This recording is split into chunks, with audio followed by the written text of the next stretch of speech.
Yeah, you ready. Okay, Bismillahirrahmanirrahim, Alhamdulillah, Bil-Alameen.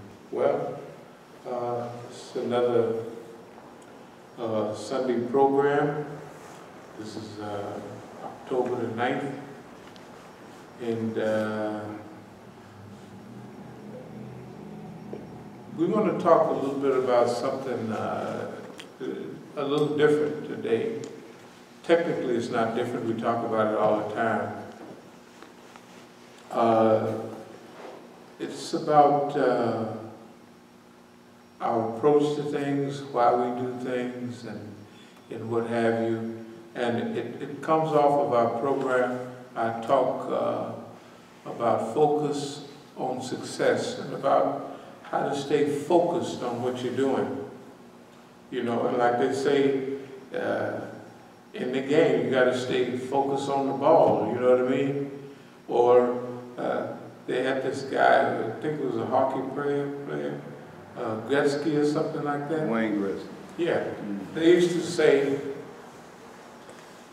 that this guy used to play the puck from where it was going to be, not where it was. That's what they say. I don't know, white folks game out of this stuff. But that's part of our process too, is we have to, we've been doing it very well as a community. Where is the world going? You know, this would be, what are the trends? What are the, we call it forecasting, and we've been forecasting for decades. We was forecasting in the dunya, you know, which way is the world going? Which way is the community going? And so, if you know which way things are going, you can place yourself along that trail, along that road, and if they're going to be in heavy numbers, you can build a hotel along the way, Holiday Inn, you can eating joint, vegetable, whatever it is. If you know that they're going to open up, put a new exit on the highway, right at a certain road, well, you just, they didn't bought up the land right there, but you buy up the land right next to them. You notice when you go on the highway, all of the exits, how they just have expanded over the years. Mm-hmm. First it used to be a gas station. Right. Then it's a little hotel. Mm-hmm. Then it's a little eating joint. Then now at almost every exit on I-70, I-80, anything, right? Mm-hmm. It's almost a little town around every exit. Right. Right. Like when we was going through Middleton the other day. Mm-hmm. When we first used to go through Middleton, it was a Wawa. That's what we stopped for. That was about when we went up to Philadelphia, all right? Right. That's right. And now, right. Man, they got Walmart all over there. They got movie theaters. They got everything you can name. They got Home Depot. And then they got this depot. What's the other one? Lowe's. Lowe's. They got everything right there in a little town called Middleton. And years ago, the biggest building on that stop was down the road where the Walmart is. Was if you look at a lot of the potatoes that we get, they say Middleton, Delaware. That's where they used to package all the potatoes at, across the street. You know, I was looking at the potatoes one day in the supermarket, and then I said, that's the factory right there. That's where they bring them big truckloads of potatoes in and bag them up. Okay, now, about the movement, about life in general. This is what we want to talk about. So, I want to talk personally a little bit about outcomes and not activities. When I say activities are I got them all over the place. To-do lists, you know, what you got to do and what have you. And I've been doing it very studiously, keeping very good records for at least 40 years, easy. Yeah, 76. Yeah, I was keeping them pretty good before that. But I mean, I keep them, and I've been keeping them. And when I started giving lectures, I started keeping the lectures. So I have lectures from back in the 70s too, especially the late 70s, you know, when I was doing the Imam thing. All the notes, no, the whole show. And I remember the stages. Now, in 1972 or 73, I brought a shipment, sent a shipment up to the U.S., and I went up to Tijuana, and I had a meeting with all the people after they had done all the work and everything, you know, and they come back and they put some money here, some money there. They brought me whatever money I needed for the next shipment and left the rest up there, whatever, all of that, management stuff. I would come up to the border, and when I went back, I said, I'm going to take my time and enjoy myself. So I rode the bus from Tijuana all down to Mexico. I was stopping riding planes because I was flying all over the beautiful world and not seeing it. So I rode a first-class bus all down through Mexico over to the Yucatan to Merida. From Merida, I took a plane to Jamaica. From Jamaica, I cruised through the island. I kind of flew, and I went to Curacao. Curacao is one of the ABC islands. Aruba, Bonaire, and Curacao. There's a commercial on TV now about Aruba. I don't know if you ever see it. Go to Aruba. Okay, they called them in those days the ABC Islands. Aruba, Bonaire, and Curacao. Curacao, they speak Papiamento. It's a combination of 4 languages. Dutch, Spanish, a little bit of French, a little bit of English, so it's 4 main languages, all mixed together. So they may ask you for something, and then you'll say in Spanish, and you'll say Dankeschön in German, you know. And but the island is brightly colored. They have the houses, you know, like they do on the islands. They're orange, red, white, all kind of beautiful colors. But I was walking down the main strip, and I saw a book called The Magic of Thinking Big, David M. Schwartz, you know, David Schwartz, doctors. Thinking Big. So I bought that book. It was a motivational book, like Think and Grow Rich and all of that stuff. Probably the author had studied Think and Grow Rich. So he wrote the book in 1965. So it was relatively a new book. It was about motivational thinking, planning, thinking big. Now in those days, the title Thinking Big, because that was when big was in. Big cars, big houses, big niggas. Everything was big, big hats, big, just big, you know. Not necessarily good, but big. That nigga's big. Don't mean he ain't no good, but he big, you know. So that's the big white man now. That's the big man in town. I got that book and I read it. It was about thinking, organizing, planning, and I said, man, to me it was like a companion. Because when I was on the plane going back to Colombia, now I'm down in the island, so Colombia is just an hour flight, maybe 2 hours at the most. And I read that book, it became like a companion, you know, because, see, they didn't teach us positive thinking, thinking big. They taught us thinking small. And we had started, the book was exactly like I thought. you know. And I already did a lot of the things that, I did most of the things that it says. Keep notes, be organized, plan. Well, I already had notebooks of plans. This is how much money I got left. This is what we're going to do. I already did all of that. But it was just like a companion or an advisor. That's where a lot of books are now. They're like good advice.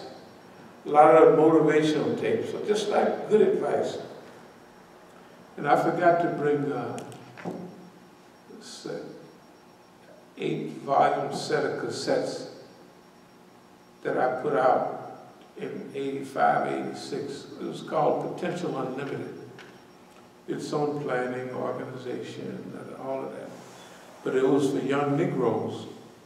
And I used to give them out free, you know, to all the Negroes that, you know, because whatever they was doing, they should do it better. They should understand about organization, what an organization, all that stuff that white folks get taught in business school and motivational classes and stuff. So during those periods, that's what the idea was, thinking big. But I want to talk about something today that's a little bit different. And a lot of it relates to why we've been here for a while and why we'll be finally leaving when we get ready. So this is about outcomes taking precedence over activities. Because like when you plan, now how are we going to get there? We're going to do this, that, and that. So the activities and the to-do list become the main thing that you focus on. Because doing those things get whatever it is you want done. But now, in this period, we want to concentrate more on outcomes. They're part of the same thing, but what do we want out of this? You know what I mean? And eventually everybody has to answer that question. What do I want out of this? You know what I mean? What do, it's not, do we want to have 50 massages? That's part of it. But what do you want out of this experience? Each person. And now, only person I can talk about with any clarity is myself. So this is what this is about. Thinking about outcomes over activities. They both go together. If you got somewhere you want to go, the outcome or what you want to reach or goals you want to reach, you got to do the activities to get there. But that's why we've been talking about focus a lot lately. So, for me, I mentioned something last week, the courage to learn in public. The courage to learn in public. That's why we're doing these DVDs. That's why we're doing the other programs, and putting them on the internet and everything. Okay, there'll come a time very soon where we'll really professionalize all of that. I mean, very soon. And we'll probably get to that in a minute. But it's not only things like bounceability, the ability to bounce back, the ability to come back, you know what I mean? And this is in light of what's been going on for the last, since 2013, because 2013 was when we wrote the whole structure on deja vu. We've been here before, but this is the clearest, this is the best time. Okay, so basically we're focusing, not focusing, but we're considering that part, that we're going through transition now. Okay, that's what we're writing about it. We know it, we're right in the middle of it. But we have a feeling that this is the best cycle we've ever been in historically. And it turned out to be exactly that. The best. But it was anticipated. The courage to learn in public is something that each person has to deal with, and they have to deal with it in their own way. So I had to think about the results of the activity. What do I want for myself? What do I want for the people? As silly as it may sound, I want people to be happy. That's the way it is. Now, I'm going to talk about it. You got to work with that a little bit. And, well, if you want people to be happy, you've been through that before. You go through it before. Well, when you got to what you considered a reasonable amount of money, you start sharing it with everybody else. Buy them Cadillacs, you need this, you need that. Why? We used to have a saying that we called Oakland Paradise for a while. So I tell my friends in LA, come on up to Paradise to see me, especially my girlfriends. And I mean girlfriends, not sexual partners, but like my friends in LA. They'd come up and I'd take them to all the clubs. Boy, and Oakland was paradise. We was young, getting big money, and it wasn't too much, it wasn't no real pressure. Plus we just selling marijuana, so it ain't nothing but fun. Everybody laughing and stuff. But it's paradise. After that, so you want to share with everyone. What do we want to share? We want to share life's lessons. The lessons that we have learned over the years. And one of the lessons that we've definitely learned is, you want to help people, you want them to be happy.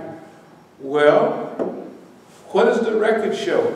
The record show this. It's just a record. It's a real record. The people that you help the most are really going to be the ones that stab you in the back the most, cut your throat the most, hate you the most. And that's the way it is. That's just it don't make no difference who you are. People take kindness for weakness, all of that. That's just the way human beings are. So why would you want to assist in people becoming happy? Why not rich? Why not this? Because if you are happy, you won't want to do nothing stupid to nobody else because you're happy. That's the thing about happiness. You know, when you are, like I was telling the kids, I said, y'all know I like y'all, and I like y'all a lot. I said, but if I was poor, I said, when y'all ask me all that stuff about,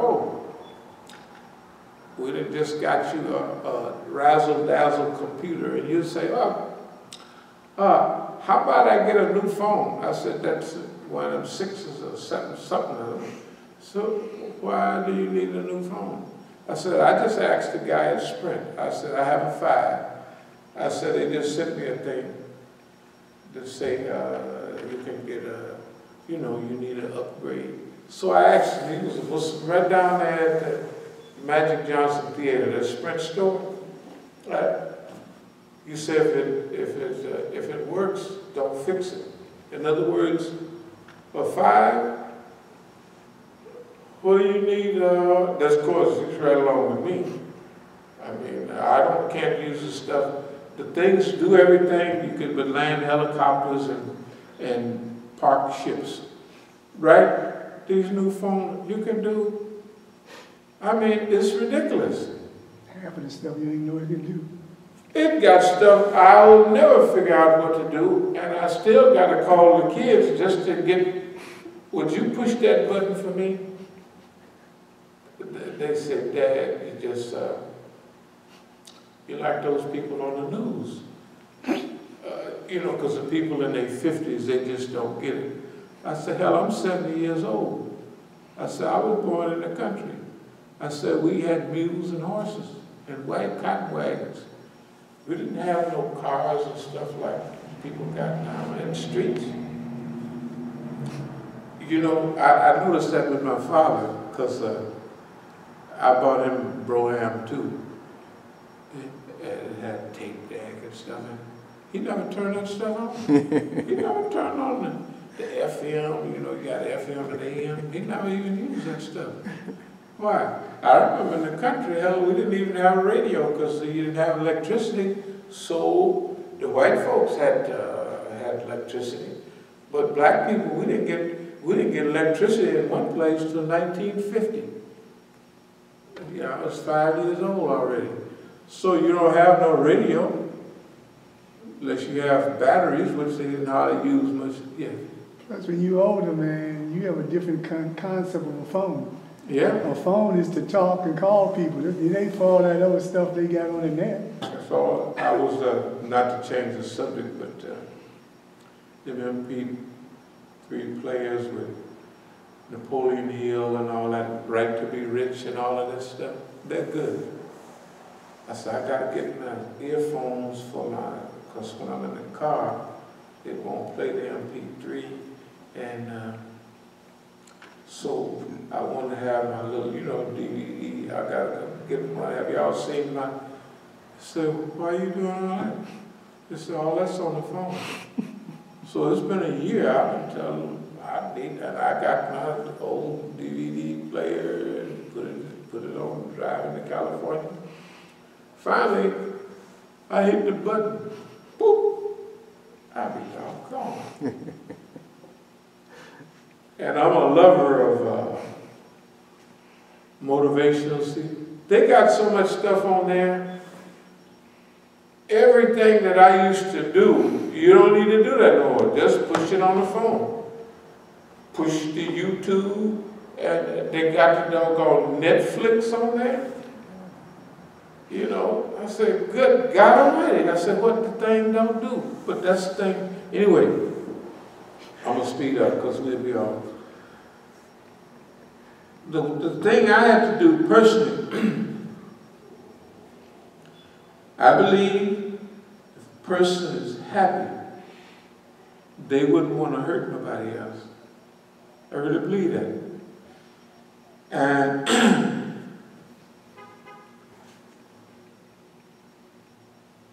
I had to study myself a lot. And that's the way I am. You know, I mean, that's the way I was then. If I did it naturally without even thinking about it, when I got what I considered sufficient money, I said, well, I might as well. I didn't say to myself, share with everybody. I just did it. And I did that every stage. You know what I mean? So that's what's been working for the last year, but it became clear. Wait a minute. Before you go back to Oakland, all your big plans, go over them again and say, wait a minute, what do I want out of this, personally? Or what outcome, not on what you're going to have to do, the to-do list, that's secondary. The main thing is focus on what you want out of it. And I want everybody to be happy. I want to teach people what I think is how to be happy. Because that's what's happening. Now, a person has been happy all their life, but there's different levels. This is a different type of happiness. It answers all the questions. And I'm sure that it's because of the Islamic element. So, technically, we want Islam to get into everybody's hands. But technically, too, we want everybody to be happy. Because some people ain't going to come to Islam. So how are we going to do that, and what are we going to get out of it? Well, that's what we're going to get out of it. That's answering the call. See, everybody get a call every now and then from the Creator. Everybody get a call. The thing about it is, that call is a possibility. You know what I mean? When most people get the call, that call, especially in the first round of calls, is something difficult. But that if you want to get there, you got to do this, that, and other.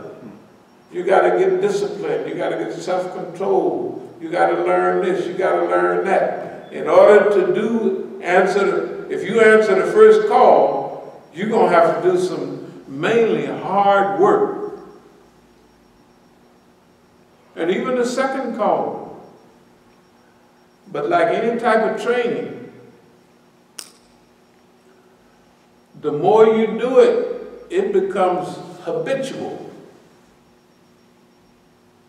To where when you start answering the big calls, they're not difficult at all. You're probably halfway or 75% into it already anyway. But that was a question that I had to answer myself all of this period. Because I kept getting just happier and happier to where, I didn't need any more happiness. And I didn't sign up for that either. I signed up to work fi sabilillah, jihad fi sabilillah, struggle in the way of Allah, discipline, determination, the whole stuff that you had to do in order to be a success. You know, determination, I will be determined to do this, that, and all that old stuff. It's not like that now. It ain't like that at all. Now, in reality, we had to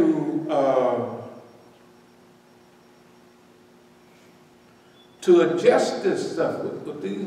Remember, what was going on in California every time I went there is the craziest stuff that's ever happened. Now, it don't seem like it. But you think about, you read the history books, you read the black movement. It ain't nothing. I'm sitting there laughing all the time, but that stuff killed everybody else. It killed everybody. It ran everybody crazy. It made everybody quit. I'm telling you, the stuff that's always happened, it killed everybody else. Everybody else wants to avoid contact with the government. That's the only way you're going to be a success. If you're a dope dealer, if you're trying to do anything, you don't want the government working against you. Why? Because nobody can be a success with the government working against you. You just can't do it. Henry Ford couldn't do it. Nobody can do it. They got to get the government working for them or with them, right? Why? Because the government is a bigger organization. They have everything going its way. Okay? The reality is that we don't avoid confrontation with the government. We almost go seeking the government, hunting we become a predator. That's what I was talking a few months ago. We are predators of the government. We're not scared of them. We out to get you. Not physically, maybe like at home sometimes, I think. But we're not out to get no government, right? But we are out to slap them around psychologically. And imagine what happened during the last few years, or the last 4 years. These dummies, everything they did almost happened publicly. And now we had a lot to do with it because that was what we wanted all the time. Strategic management under conditions of repression have worked. Everything we have wanted to do always worked. Everything the government did from the time we was a kid worked toward our betterment before we even know it. That's why when you're dealing with hadith and Quranic ayahs, didn't I have you covered way back when? Don't you remember what you're talking about? How you think you got through all of that? being surrounded by white boys and all them got guns and you ain't, and you still running around turning flips and laughing. Don't nobody else, you figure you pull that off? You see what I mean? That means it has a serious spiritual Islamic flavor.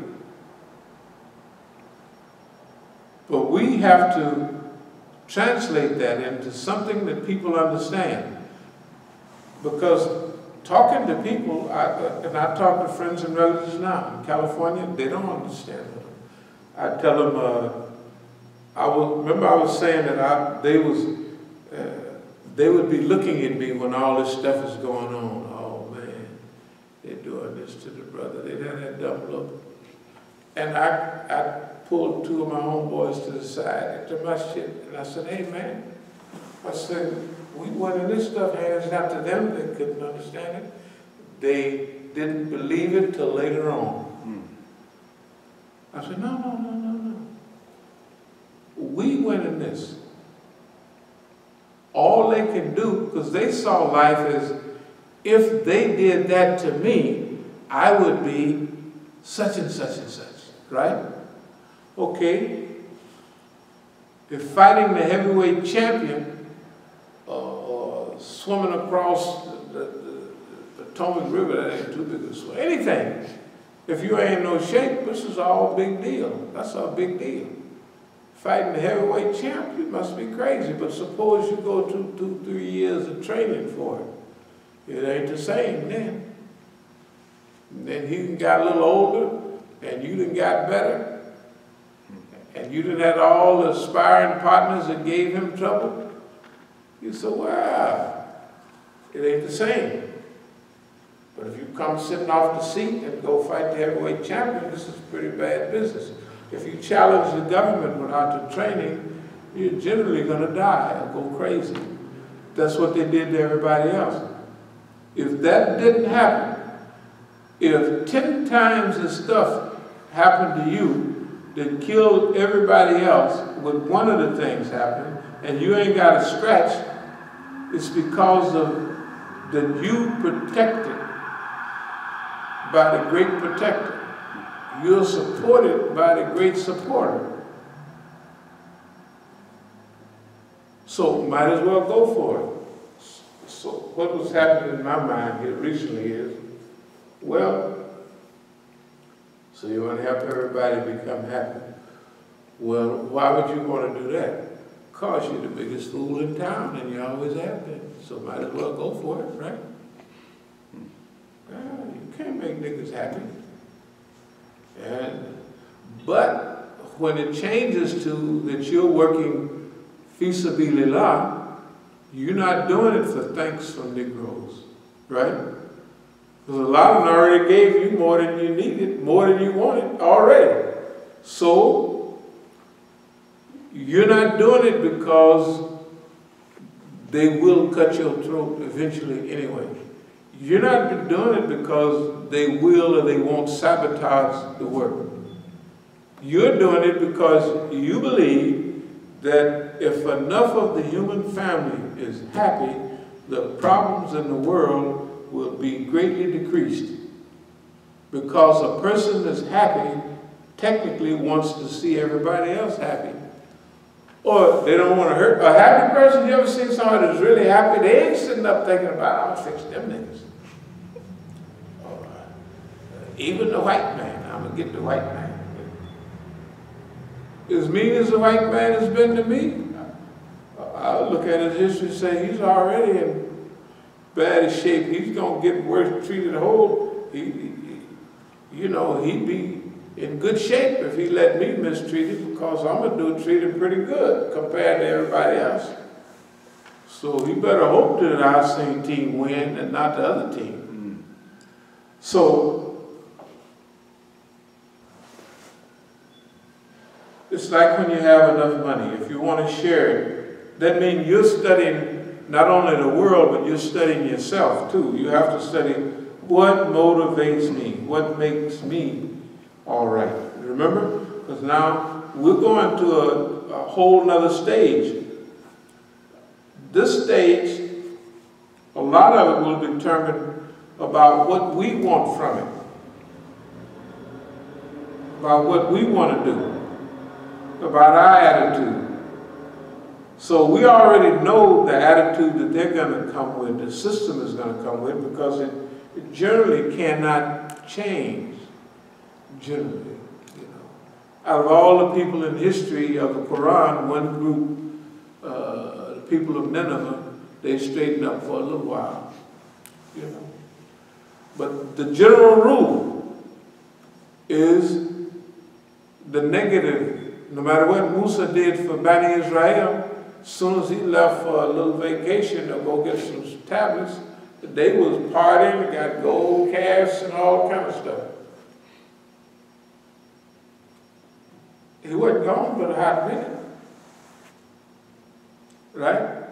After all of that, and then they mad at him, bringing all them rules and all that stuff. Good God Almighty. If we ain't followed no rules, how you think we're going to follow all them rules? Right? Anyway, let me try to speed up.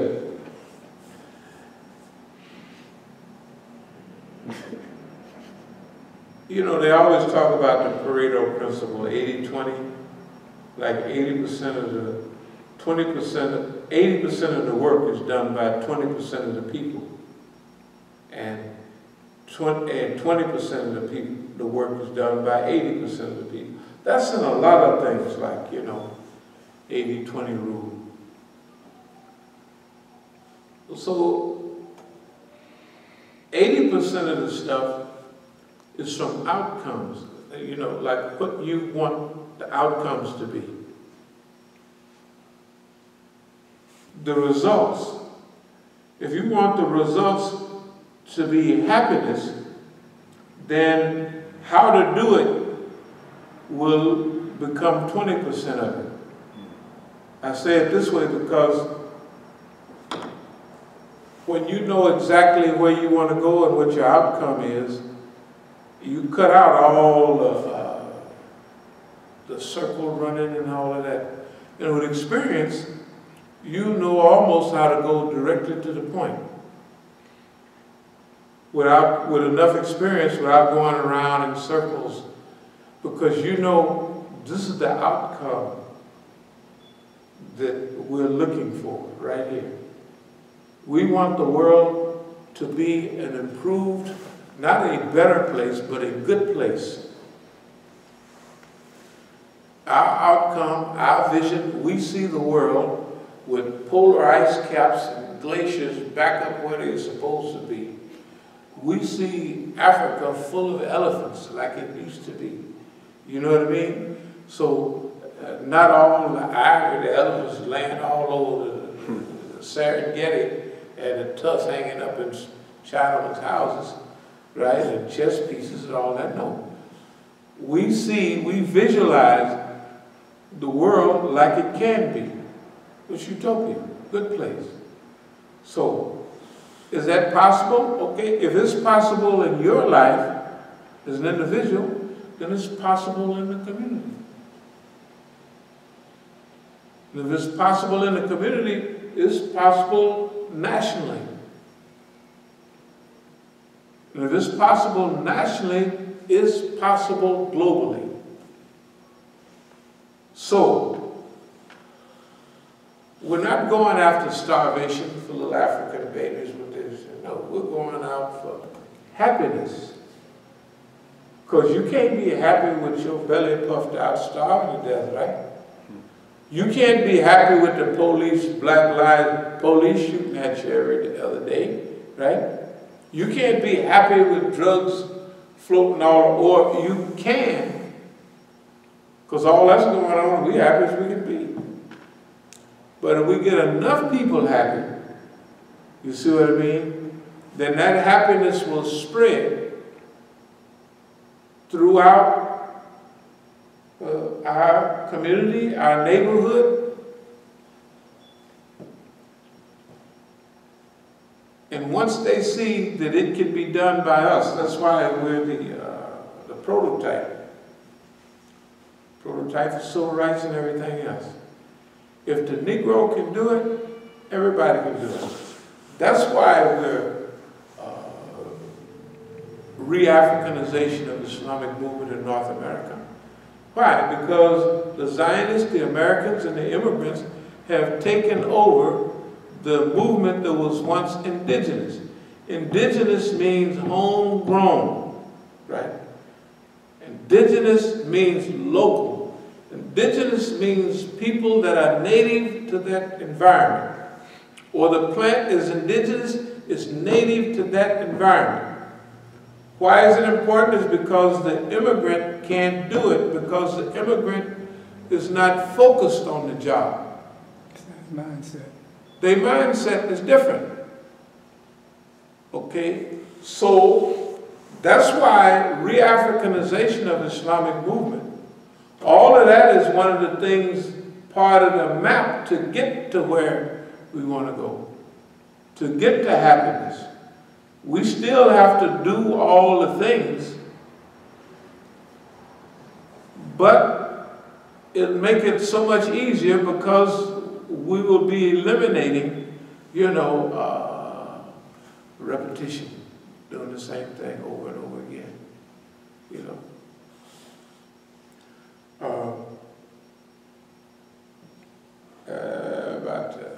One of the first incidents, I got it on tape because I had the recorder in my pocket.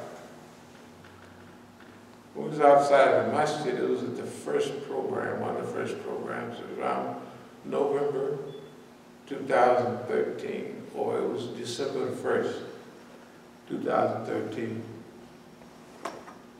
So Khadijah was saying, you ought to quit this because the white man got your number. And, you know, she was trying to say that thing that they say, a fool is somebody that does the same thing over and over again and expect a different results. Well, that's a fool.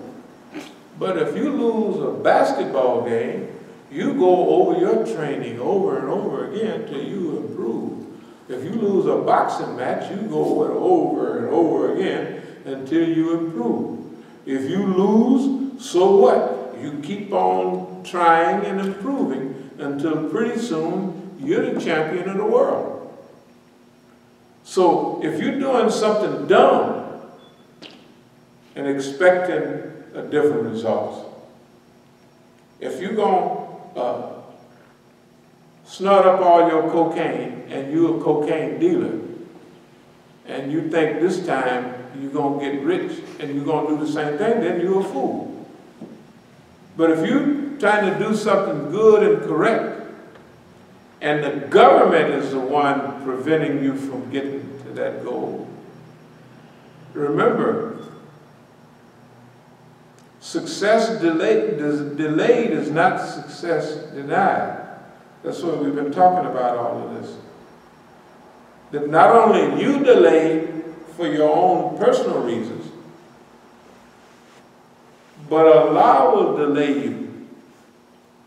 I don't know if I remember, I was talking about 1968 when I was first getting a lot of heat, a lot of stuff that was strange, you know.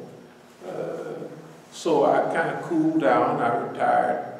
Not retired. I had hustled up 2 Cadillacs at $25,000. That's like $250,000 now.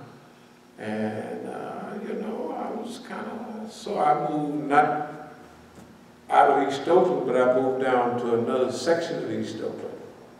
Well, I wasn't everybody. Of course, you got the Cadillacs parked outside. Everybody know who it is. But anyway, so I took it easy. I took a little breather for a while.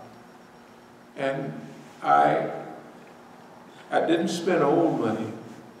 So I just hustled. I'd have a little stash and I would make maybe $50 or $100 a day. And that's it. So I would live off the money I was making. But I wasn't, basically you were just retired. But you know, like $50, $100 a day, that's like $500 a day now, I guess. So, yeah, I guess it's kind of like that. You know, or $2,000 a day, maybe like $400 or $500 a day. So now, so I lived off of it. I never got back into my money, and then later on, when it's time to move out of that and go to another stage, you've had time enough to study and become familiar with yourself and your environment. Because you're going into a stage that you don't know. You know, when you're evolving, most people keep right on rolling. That's why in Hollywood they go and they get knocked out and this, that, and the other. The people don't slow down a little bit. Like right now, China should pull back and take a breather and not keep rolling. Just rolling. She's already knocked everything. Okay, now pay attention. It's being smart. Russia and China, they're buying gold because all the white folks are smart as saying they're going to freeze you out. They expect a major decline in economy. They call it on the internet, they call it overdose. You ever seen that one? They say the economy, you know, they say it's on drugs. So they say it's getting ready to OD, you know. And but they make plenty of sense. Everybody's saying it. So a fool don't stop and pay attention. But that's what we have done for the last, basically almost a year.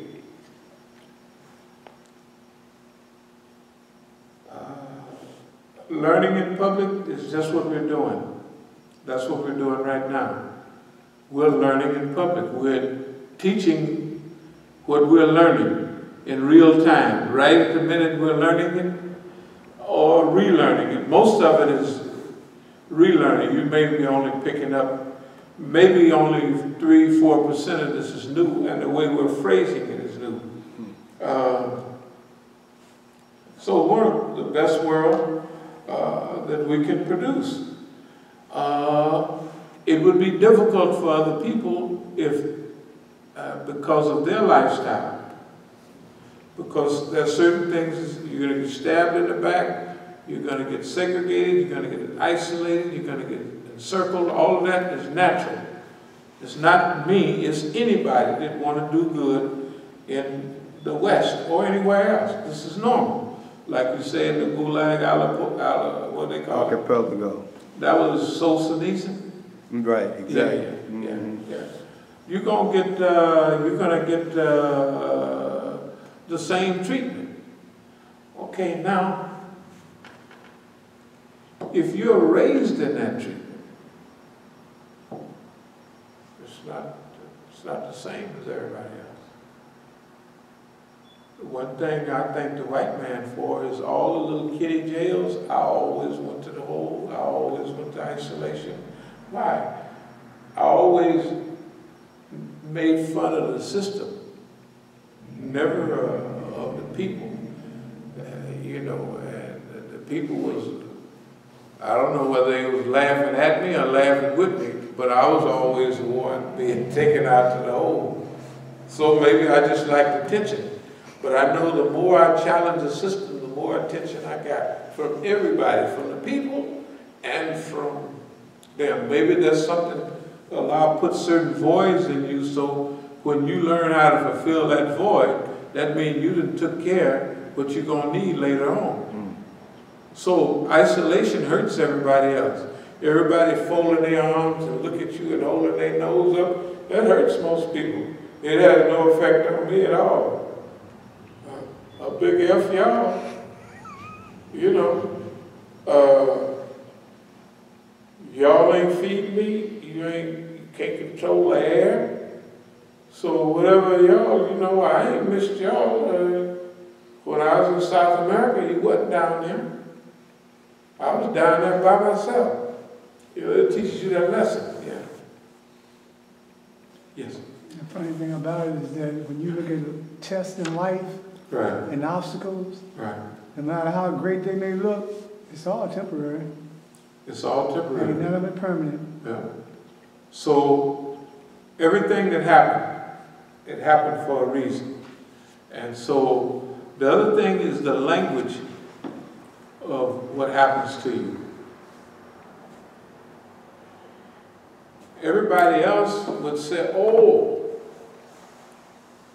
the government taking your money and putting it in an account for Mukhtar. That's terrible. Everybody was looking at me like you know, like the old, when they, like you're done for, like, you know, that finishes you off. You know, like in the early years, when this stuff was happening, people were used to seeing it happen to everybody else, and everybody else, they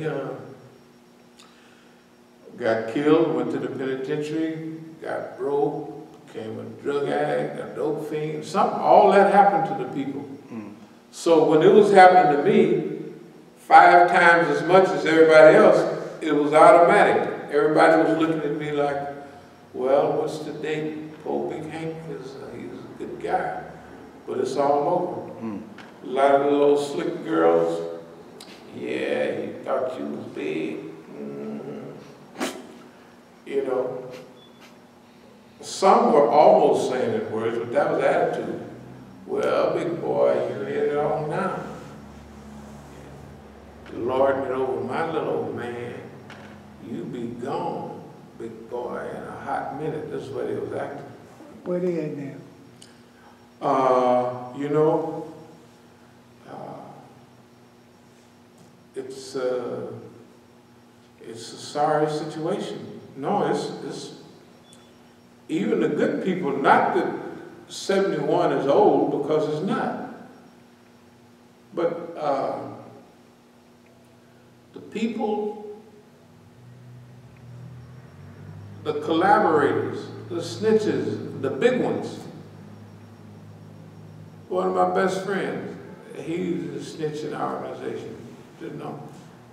He just retired with a couple of Cadillacs. He always tell me that I turned them on, the Cadillacs and the big hats, Hamburgs. And that's what he has. Sitting there right on the corner, house, relatively new Cadillac and the other one. They nice Cadillacs, they sharp.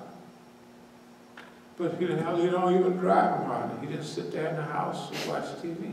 And when I try to tell him, I'll tell him stuff like, I remember about 25 years ago, I went by and said, hey man, you want to ride with me on this one? That's what it meant, you want to get with me, because we used to ride, get high. We could ride for days, just stop and go to the bathroom, and you know what I mean, stuff like that. And then we'd be riding, talking that mess, and snorting that blow, smoking weed, and you know, you could do it for days, you know.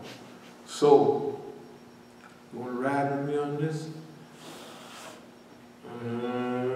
Which meant no. Nobody, none of my friends,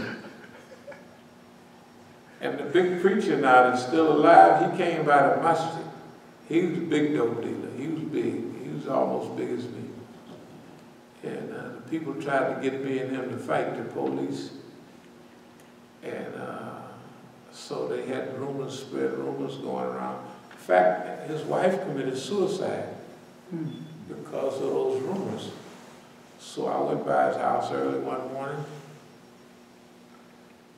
and his Eldorado was just cooling down. You could hear it. And it's just turning daylight, Fajr time, just right after Fajr time. So I knocks on the door, blew the horn, one of them. He come out looking crazy. Because, you know, everybody that said, Big Hank gonna get you, or something stupid. It had to be that type of thing. And I come here, I said, well, let me go talk to my homeboy, because somebody is in, now I think it was the police was putting the rumor out. Because that's, you notice when the Mexicans get big, all of a sudden they start killing each other, and the guns that they get come from the U.S. You know what I mean? That's right. That happens all over the world. Divide, get you to fight. That's why I don't fight Negroes. I said, that's not really fight. What am I doing? Yeah. Yes. Because when you were talking about was it COINTELPRO? COINTELPRO. Did you say they take and write a letter to somebody? Oh, they did that. Yes, they did that. They did that big time. Yeah. I got one of the books of some of the letters, you know. They signed it soul brother, right. Soul sister, or something stupid like that. Right. Okay. To me, this stuff was natural. I was responding to that fitna naturally, in the right way. Because I know in the pen, the blacks needed to be, I was always unifying the blacks. That's why I was never fighting other black people. I never fought nobody black in the pen. I definitely didn't know, indeed. Especially in later years, maybe when we were little kids, you had a couple of fights. But when I got any age, I never fought. Thank God, I just never fought Negroes. So I knew you needed unity, so I kept that out on the street. So I went by and I told him, hey man. So he said, yeah man, niggas been telling me this and telling me. I said, that's why I came by here, to tell you what I say, not what the niggas say. I told him that last year. He said, man, he said, we've been friends ever since. I said, yeah. But here's the point. Other people, if you remember when that stuff was going on, and people come by here, I wouldn't take that. I wouldn't take this, I wouldn't take that. So they're doing what I want them to do. Well, I would not take it. You know what I mean? I'm taking it, I'm liking it. They're exposing themselves. Okay, we didn't talk about that enough. I'm just going to ram this down my own throat and hurry up and finish. I'm talking about, but I have to talk about to the people a little bit too about qualifications. Qualifications. Remember they was talking that people of knowledge stuff there? Right, right. Now if anything makes me sick, it's that people of knowledge. It's an inferiority complex. You can't go to Saudi Arabia, you can't go to Syria and learn nothing about the implementation of Islam. And if our brothers, now we're going to have to love them to death, like we said in Khutbah, but their program is a program of insanity. If they got to implement Islam here in America and they're going over there, you know, one thing about the black movement, Islamic movement, at least it was focused on its environment. The immigrant movement is focused on love of America, flag waving and all of that stuff, because that's why they came here. So their analysis will always be wrong. Tell me what you told me earlier, real quick. Oh, this past Friday was supposed to be, there was a call put out by ISNA. Friday was supposed to be the Juma where you introduce people or get people to come out and vote. Oh, yeah, so everybody was supposed to have sign up and register so that your khutbah would be that call. Okay. But I always thought you couldn't talk politics in the khutbah though. You can't talk Islamic siyasa. You can't talk siyasa. They look, when they want to make a rule, I never heard of 3 Jumas in my life, but when they want to do it, they hook it up. Right. Before Juma. Before Juma.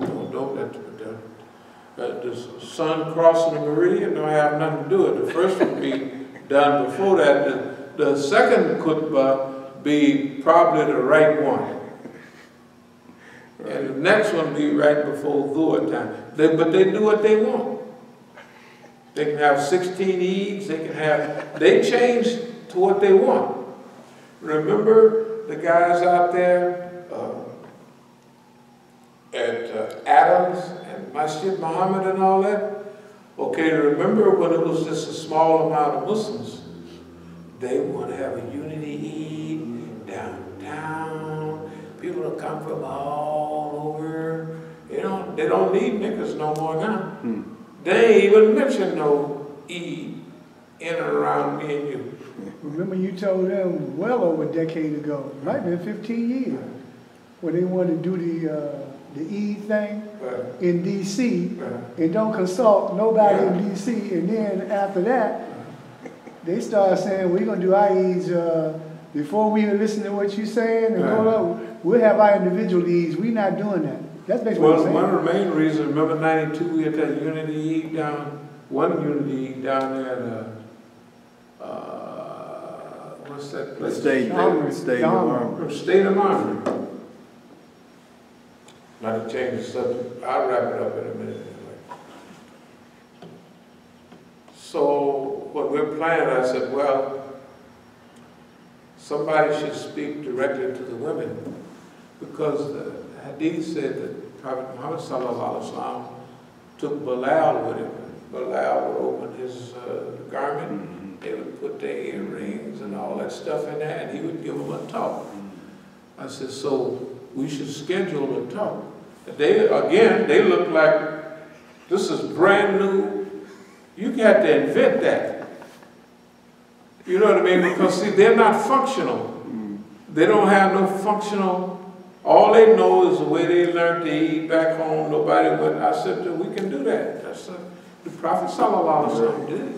He went back and gave them a special little. Not to keep interrupting you.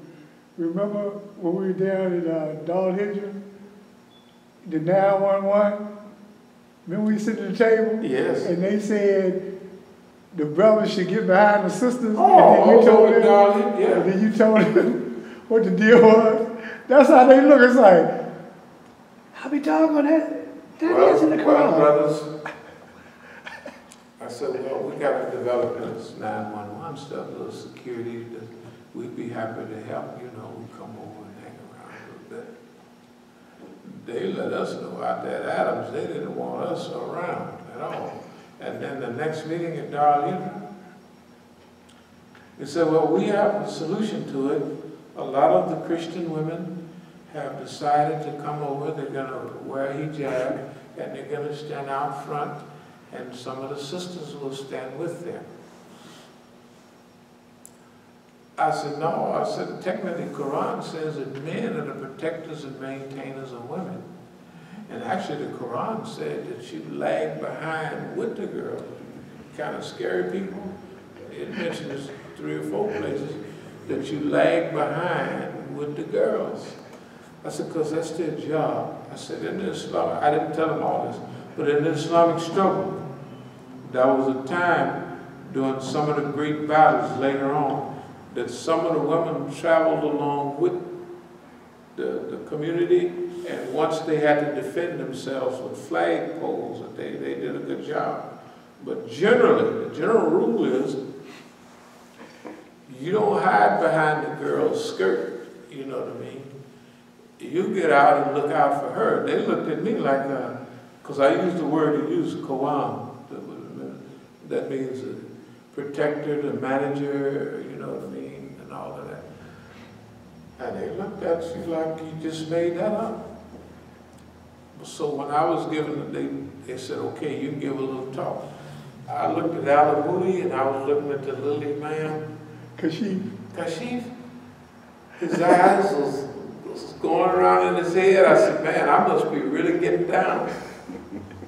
But he wasn't happy, he was panicked. And I wasn't saying nothing. It's just that somebody had told them, don't let him have any visibility. Maybe they just said the people are going to like that guy. Because see, here's the true thing. I just say, if people know you like them, they automatically don't like you. That's just the rule. No, what it was, when you went to say what you said, right, they didn't think that you would say it because the cameras was there. Right. Oh, yeah, that's right, the white folks' cameras. Yeah, the news was there. From then on, they would hide the news, hide from something. And Imam Kashif even said, the way he put it was, we got to have people that's qualified and know how to speak to the media. I said, I definitely don't know nothing. I just do it all over the world, in Africa, Europe, everywhere, and, you know, and show up in the newspapers all the time. And they got videos of it in those days. But anyway, no, they have some strange stuff. So, qualifications. Qualifications is based on the overall historical record. It could deal with ability to survive, ability to thrive, ability to act Islamically under extraordinary circumstances, over and over again. Experience. Okay. So that's what, technically it's more than being qualified. I think that that everybody have to answer their call. No, I think it's not qualifications. It's like, it's qualifications. That's what we're going to put it. Because people are asking, who are you to do this? Or who are you? I said, well, because ain't nobody else doing it, that's all. I said, the only reason I said, I, like all the other brothers, I went looking for leadership. That's why I was down in Atlanta with Imam Jamil, them. That's why I'd be up in New York. I went all over the country trying to dig up leadership. And it just so happens that I realized that I had more experience than them, and I knew what I was talking about. Because my best friend, the big Imam, was telling me why the Negroes didn't take over the drug trade. And he'd never sold a bit of drugs in his life. Had never been to South America. And that was my pet project, how to organize Negroes nationwide. So if anybody knew about it, I knew about it. So since they was telling me stuff that they didn't know nothing about, I said, well, can't give bail to that guy because he don't know what the hell he's talking about. He's a nice man. I'm down with him. But, and it proved itself because you can't let people harass you and make you make a move. You know what I mean? Of course, I know people wouldn't do what they say they did. But with me, that's what they was counting on. All of them are kind of alike. They got a little head problem. If you keep screwing with them enough, they're going to blow you away. That's where them niggas are. That's why they kept on and on. They kept on and on. They kept exposing themselves. Now, we don't even have to tell anybody what happened. They expose themselves. So I'm going to move on because I'm going to really close earlier than, so. It's the power of personal choice. The other thing we're going to get into that we've been into before is delegation. If you remember in the 90s, we talked a lot about delegation. Why? Because during this period, it takes staff. It takes, this period we're going for big, so it's going to take big staff. Okay? The same thing about helping people be happy. Well, before, all of the people or most of the people are the police. Sure they are, so what? That's what bounceability is. That's what stickability is. The first time you tried, it was to learn a lesson. The second time you did it was to learn an even higher lesson. The third time is to challenge your sabr, patience, to teach you to work for the cause of Allah instead of for yourself and your own goals. Because people can get caught up in my goal, I want to be right. And Allah wants to teach you, or is going to teach you, will teach you what real happiness is. And happiness, al-Fawdul Azim, the great achievement, is was working for the cause of Allah. That's the great achievement. Okay. Or getting up there where there's big water running. Okay. Now, so we're using our own criteria. We've always done it because, as you said, the people wanted to vote. I told them 35 years ago, I said, if you want to vote, that's your business. I said, we've already have black experience with voting. I said, you can't vote nobody in this any good. And that was when Jesse was getting ready to run, just before Jesse. So it's 83 and 84, 85, all that period. Run, Jesse, run. And all the revolutionaries was coming, well, I guess we all had to make that decision, you know, to get with Jesse. I said, we ain't made no decision. You know, run. You could be running up and down the street, jumping over stuff like O.J. Simpson. But that's the kind of running I'm paying. We not supporting no Negro like that. So we setting our own criteria. That's necessary. That's what a pioneer does. That's what As-Sabiqun does. Now remember, this is Sabiqun Plus. Or this is 4 or 5 star Sabiqun. We've already done 1 and 2 star and 3 star Sabiqun.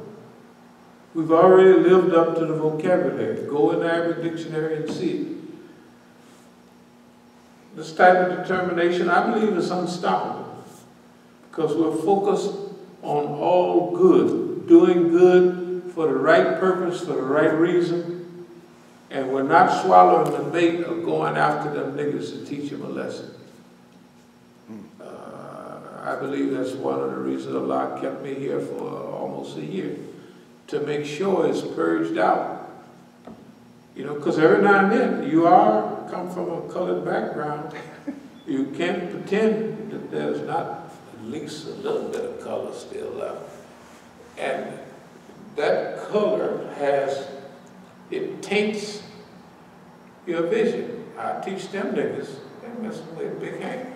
Them niggas can't think 30 feet. The niggas don't have $50. The niggas don't have a house. The niggas don't have a swimming pool. The niggas don't know nothing. And they gonna mess with me? I'll fix them niggas.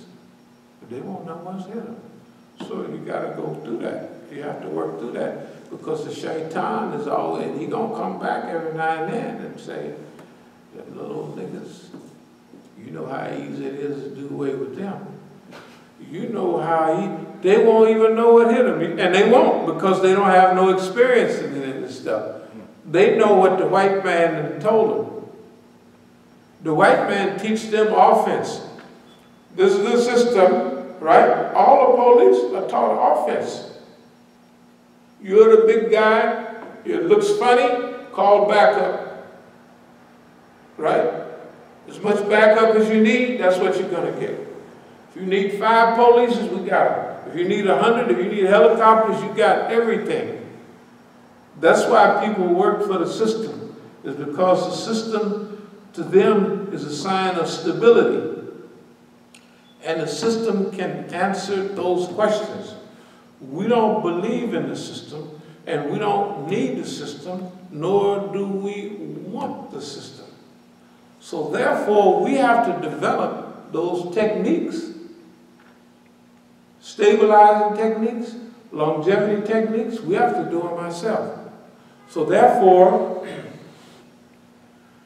that's why Abdul-Malik, Mukhtar, all the snitches out there, I was talking to my son about another day, but all the snitches that ever came to the Masjid, the white man uses them, and after you finish with them, they just go back to sweeping up or whatever they do.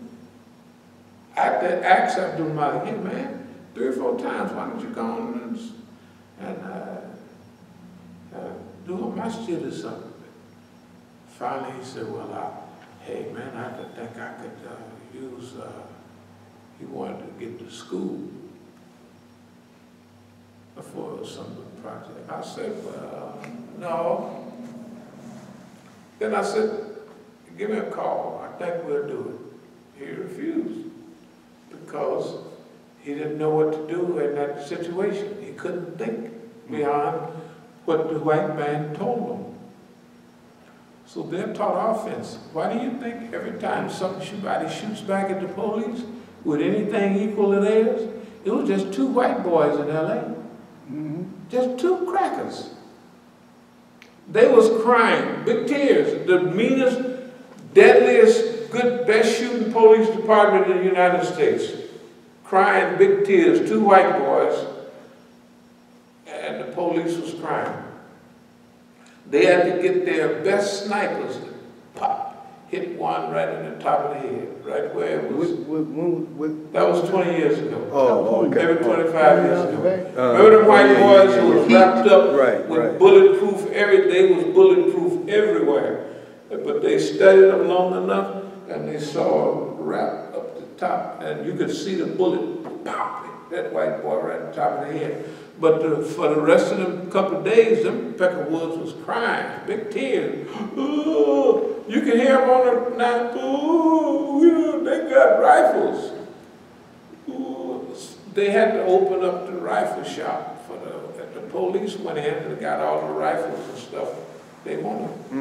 You know, in every sport that you play in, you got offense and defense, but you have to know how to play defense. You got to. If you don't know how to play defense, the offense is easy to learn, but you have to learn how to defend, because that's how you shut stuff off. So they've never been in a position to ever have to defend nothing. That's why when they're on the defensive or put on the defensive, well, it's a split second.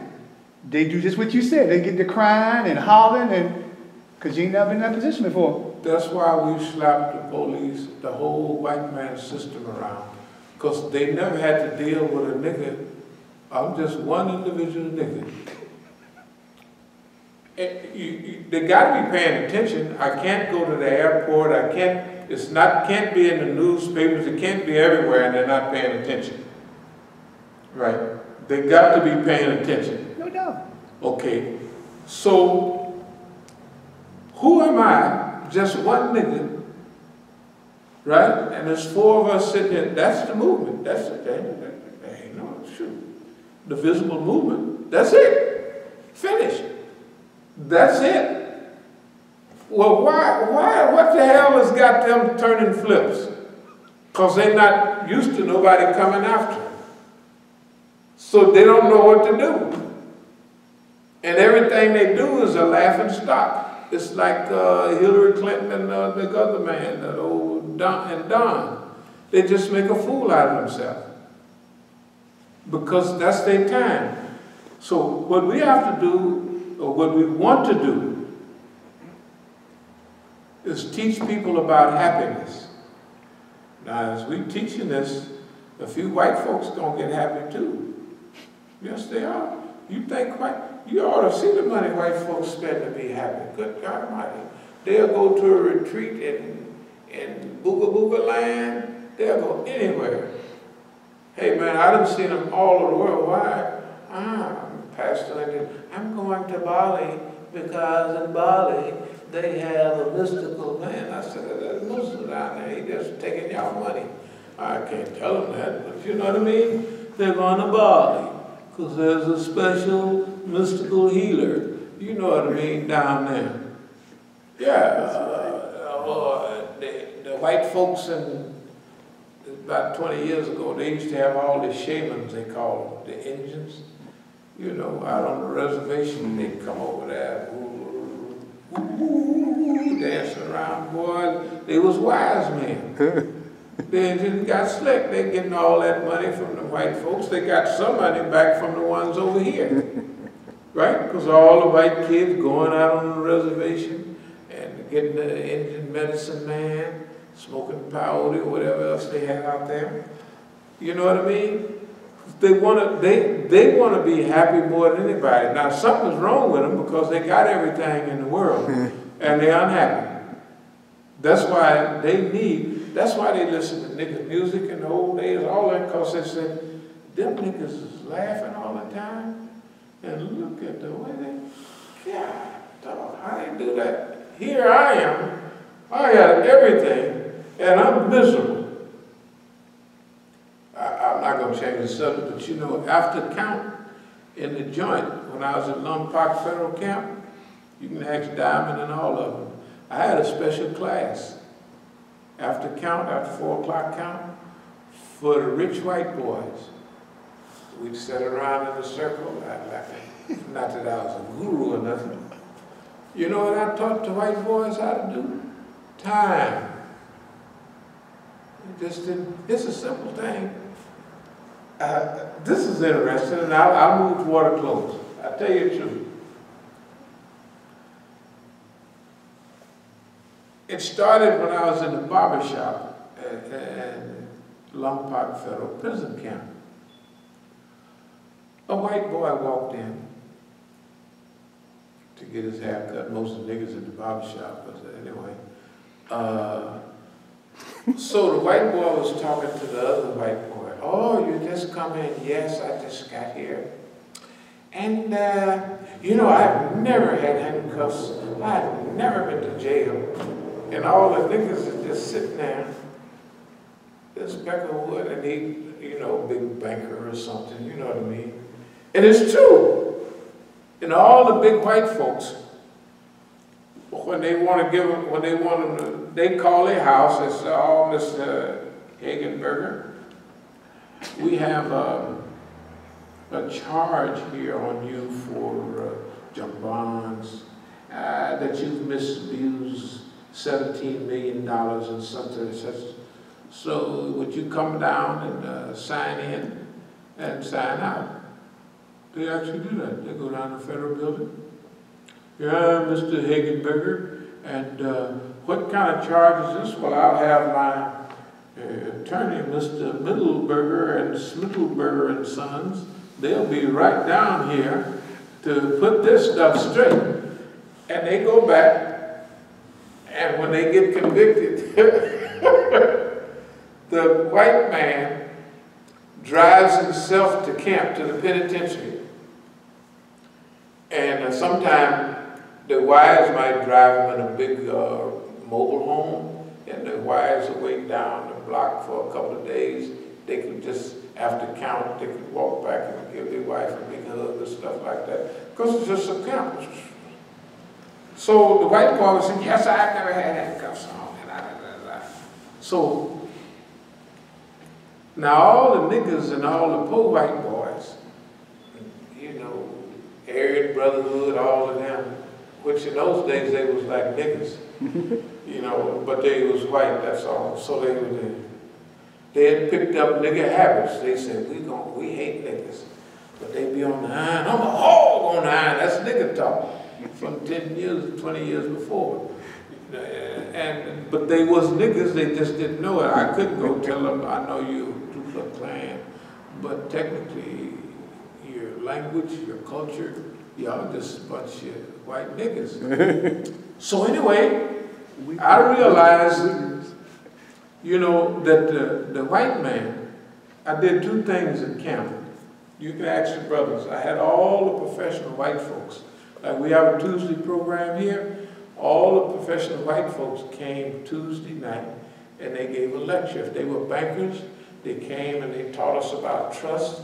Because see, in the penitentiary, them big white folks, when you're in the penitentiary, y'all all right. But once we leave the penitentiary, they ain't calling me. I ain't had but one friend call me on the phone. I went over to Sausalito to run with him once. We was on a running team together. But he was Puerto Rican. He just looked white. But I ain't got no call from nobody else. Why? I would have the white folks, the hypnotherapists. He might as well have been white. He was a Palestinian Christian Arab. No, but he was, his daddy was some kind of, not the Pope, but, you know, he was up there. So he was a liar because, but he was good, he was smart. And he stole $30 million or something. He was in the big time stuff. So I taught him how to do time. And he was a hypnotherapist. He would say, He says, in my classes, I charge $1,200 to help soft spoken. Remember that's in 1980, 79, 80, 81. It's a lot of money, you know, to cover classes on hypnotherapy. So I'd have him come and hypnotize the niggas.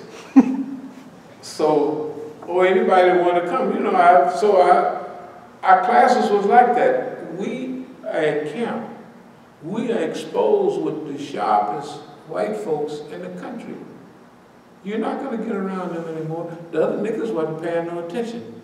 So I'd have all the niggas come and the white folks teach them about trust. The niggas know when you get a certain amount of money, then you get a trust, you get a this. So the niggas would see how not to buy 50 cars and set them outside of your house, one house, and think the police ain't gonna come and put you in jail. Not that you can't afford all the 20 cars, which I'm talking about 20, there's niggas that have had, I know plenty of them had about 10, I had 7, 8 myself, more, I don't know, just parked outside, you know. But anyway, to teach us how to live, how to get by with stuff, you know. So, after that, I started a class.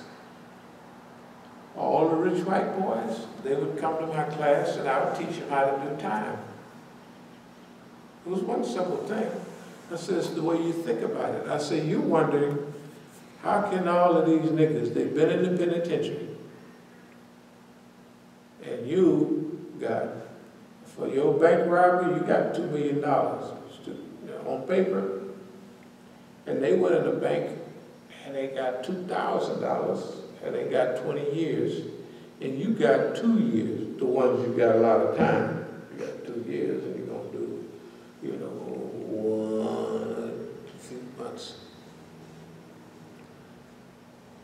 So you're wondering, how can they be so happy? You know how niggas are, on hind power, laughing, singing. That's the way we are. At least we was that way. Them white folks didn't know what is wrong with them niggas. They knew the rules, and we got this little bit of time. We come straight to camp. None of them come straight to camp. All of them. Even if you're a big, rich, black dope dealer, you still get busted upside the head, drugged down to the jailhouse, and a $1 million bail, $100,000 bail, all of that, right? The main thing I told them, I said, it's the way you think about it. I said, see, black people are conditioned to go to prison just like your children are conditioned to go to university. It's automatic. Okay, so when we come to jail, and younger kids, when they go to jail, it's almost status. Yeah, I just come out of the penitentiary. About 14 years old, little kitty jail. It's status. Yeah. I said, our styles. I said, you see niggas walking with their shoes untied and their pants hanging down? I said, what's the first thing you never went to jail to know? But when you go to jail, they take your shoestrings and your belt. So you walk around, the niggas, when they first get out of jail, their shoes is flopping and it turns into a style. It's a jailhouse style. They didn't even forget why they do it. So when you go to jail, you lose prestige. Because white people say, you are a loser. Couldn't game the system, right? So don't nobody tell us we're a loser when we get, hey man, you back, man, how about $5? Just did a nickel, man, it wasn't nothing. It's just not so with you. You go back, you're a loser, because white people run the system, and you got tricked up in the system, and you're a loser. I said, isn't that what they say to y'all? Yes. I said, all you got to do is change your thinking. Hell, you're not no loser. Your number came up. That's all. Your number came up, And you have to go to, so you're not a loser, you're a winner. Why? Because you're going to lose this time and you're going to listen to me, the expert on time doing. I did time in Leavenworth Federal Penitentiary, McNeil Island. I used to visit Alcatraz, but I never was on that. But McNeil Island is just as close, set up the same. I'm an expert on doing time. Look at my face. See how happy I am? Look at my program. I run, I read, I study.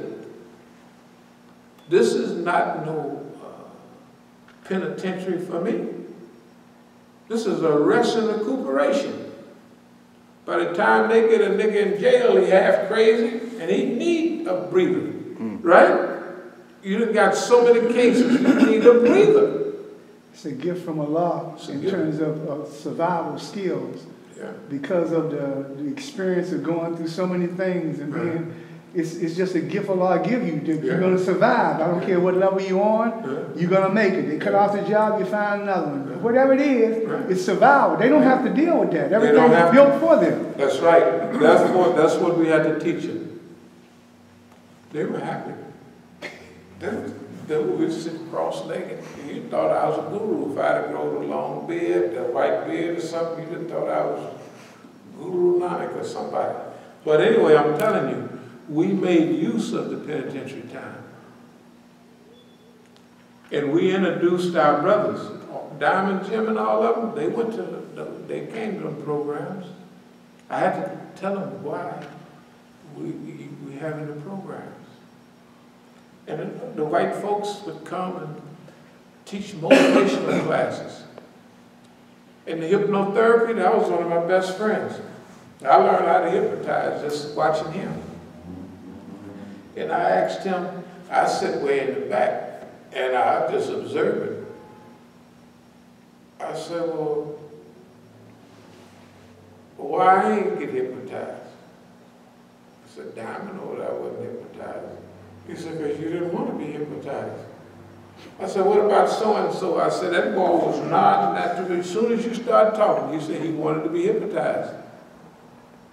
He wanted to be hypnotized. He was hypnotized. He said, I can't hypnotize you if you don't want to be hypnotized. What I do, going deeper and deeper, see yourself going down a velvet staircase, and you see a sign, it says down, and you're going deeper and deeper and deeper. And then you said, I suggest to him now you see yourself as 135 pounds, and you see yourself vigorous and energetic. And there's no cigarettes anywhere. And on your plate, there's fruit on the table. There's salad on the table. And that is your future environmental circumstances. And they're supposed to come out and get skinny. They weigh 300 pounds. They're supposed to see themselves weighing. And for some of it worked. Wow. But I challenged their theories, because I said, because I taught the hypnotherapists, I said, now here's how you get rid of the attention. So I had him hit the heavy bag. We hit the heavy bag every day, and we lift weights. I taught him how to lift weights, and he got a nice little body and everything. He's a friend of mine. He gave me a lot of them CDs. See, they taught me a lot too. Solar Sam, them taught me. I got the tapes now, photovoltaic cells and all of that. See, I taped all of this stuff. Say on sales techniques and all that. They gave me the best sales lectures that they had, because they were salesmen. The Solar Sam, that's Gordon. He was one of them big white men that they put in jail, because like the white man back in the 50s invented the carburetor that gets you 100 miles a gallon. I don't know whether they killed him or got rid of him, but they got that carburetor out of the way. Well, we can't have no carburetors. In those days, they had 4-barrel carburetors. If you had a racing car, a fast Negro car, you had 3 deuces, there's 3 2-barrel carburetors, or 2 4s, 2 4-barrels. That's like, remember them big Oldsmobiles and all that, the big Buicks? They had a 4-barrel carburetor, that means 4 jets. And when you hit that boat, zoom, hey man, you got, if you was lucky, you got 8 or 9 miles a gallon, you know, out of them boys. Yeah. Now, if you come up with a carburetor that get 100 miles a gallon, they get rid of you. So Gordon made houses, solar sand, up in Oregon. He made houses that were so sealed that it took hardly no energy. Because he built a house where the sun, it catches the sun, and the sun heats up everything, even if it's not snowing or super cloudy that day. And he had the bricks laid out where they hold heat. You know what I mean? The white folks put him in jail. Gordon never did nothing of crime in his life. So he taught the Negro all of that. I got the tapes now. It's a little old, that was 35 years ago. But what I mean is, to me, that was an education. That was an experience. I'm telling you, the system has never done me any harm at all. I hate to say that. They put me in jail, they busted me upside the head more than anybody I know, but it has never harmed me, you see what I mean? I don't know what it is, it's the thing that Allah said, did not look out for you. Why? Because I want you here to do this job. That's why this is an honor and a privilege to do. Tell them what you said about the donut and the optimist. Yeah, between the optimist and the pessimist, between the twixt the skull, the optimist sees the donut, the pessimist sees the hole. Very simple. It's true. That, you know, man, that's a beautiful donut. Yeah, but it got a hole in it. That's what donuts have. You know, so it's how you look at it. That glass half empty, man, that glass ain't got, it's half empty. Yeah, but it's half full too. You know what I mean? So this is true. And I'll close with this because I don't want to be overbearing. So we have to be focused on what we're doing. This stage we'll move into delegation. Delegation means that we'll incorporate people again into it. It'll be on a higher level, strategic management under conditions of repression. That means that when we delegate authority, we will delegate authority assuming that the people will be working against us until after 5 or 10 or 15 years. We'll trust them maybe. But that's the way it's been. It's been a rule in every organization, every movement. So, this is one of the things of growth, that they always infiltrate you. So you have to, we've already done it 3 times now, big time. Strategic management under conditions of repression. That was time before this one. That's when we bought all the property and everything. We had to make the white man think that all our As-Sabiqun people, we just love each other. They're As-Sabiquns. Therefore, when I call to get money to buy this, oh sure, we'll send it to you. Why? Because you're surrounded, you're going to be, it's all going in our hands anyway. The same with that. I just called, hey, can you help me out? Sure. Somebody either tell them or they do it on their own. Da, da, da, da, da. Okay. Out there in Oakland, the same thing. If Abdul-Malik and everybody else is telling the white man, with the staff I have here, which is all the people they gave him, the staff in Oakland are all literally, I don't know any of them that were Islamic activists. I believe that they were all functionaries of the government. I believe that he cleaned house from day one, because all the Iranians was there, everybody that was there when I was there. After I left him in charge, 6 months, a year later, all of them was gone. All the Iranians, all the Pakistanis that was friends, everybody that was there that was friendly to me was gone. Okay, now I have to know that. But from the mid-'80s, how are we going to make any progress if everybody's a police? Well, we have to cooperate with them. You know, you can't say, I know who everybody is and we're going to sell wolf tickets and the white man's going to let you do anything. He's taking everything. That's why we got everything we got. Because they thought they was going to run it. And when we wanted them to really act a fool, just remember what we said here about Oakland. Yeah, we fooled them. We made them raise all that money. They didn't raise all that money. We raised it too. We helped them too, but we're going to tease them till they come mad.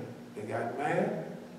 They did everything they did because what we said here, they responded out there. Strategic management under conditions of repression. The last stage was higher than strategic management under repression. We haven't coined that stage yet, but this stage is higher than all of them. We said for years this may be the last go-round, or second to the last go-round. We have no idea. But it looks like, one thing about it, this is a big one. This is a worldwide one. This is media manipulation. This is our own media. You know what I mean? This is reaching, we'll be reaching millions of people on this. We're just doing the CDs, just DVDs for practice, just for that kind of. But we'll be more professional. We'll be more outlined. We won't stray like we do now. Shoot, I got this stuff wrote down. We stray all we want because this is just practice sessions. But our practice sessions are so deadly that we could go with the practice sessions. No, the harm that this causing the system, the psychosis that's going on in Oakland and everywhere else. Hey man, these DVDs right here are very, very important. So let me see this, and we'll move toward a close. Control your focus, control your destiny. Avoid diversions. They are natural. What's your outcome? Where you want to go? Our community has earned the right to do what we're doing and the responsibility. So we're facilitators of global transformation. That's what we're naming ourselves. Last time we was talking about we want to influence the direction of change. This goes right along with that. But those are big steps. Not I want power to make people do this and no. We want to influence the direction of change. And we want to be a facilitator. You know, in Spanish, you know what facil means? It makes things easy. Facilitator makes things easy. So we want to make transformation easier. That's why we're not going to be hostile toward the Negroes, white folks, or the Muslims who need a public flogging. We're going to be friendly and smiling. Because the other ways wouldn't work anyway. And if you want to scare white folks and immigrants, be an independent Negro, and you're scared to death. So we're going to have to figure out a way to to put our hand on their shoulder, walk behind their desk and say, I understand your situation. And in some cases, I agree with you. You know as well as I know that it's in our best interest that if we move in this human direction, it's better for you, 65%, and me, I may get 20, 30% out of it. But it's all for your benefit. Yes, it is. Of course it is. And we have to sell this program. We got to sell it. Don't nobody want it. You got to remember, very few people answer the call. Think about it. Everybody get a hint of call from a lot. People don't answer that call. They don't answer it. If they did, we wouldn't be in the world. Shit, the world wouldn't be like it is today. Thank y'all for listening. I swore I was going to stop, and within the next year you can call me the Imam of happiness. I'll find out what it is in Arabic, and we're the happiness Imam. If they got gay imams, right, and all kind of, why not have a happiness Imam? Don't they have some sissy imam around here somewhere? Yeah. That's what he's saying. I ain't never seen him. I ain't never seen him. I seen some guy with a pinstripe suit on. He looked like a fool. But if they got all them kind of imams, the love imam, the gay imam, why not the happiness imam? That's what we're going to sell. Thank you very much. Aqulu qawli hadha wa astaghfirullah li wa lakum.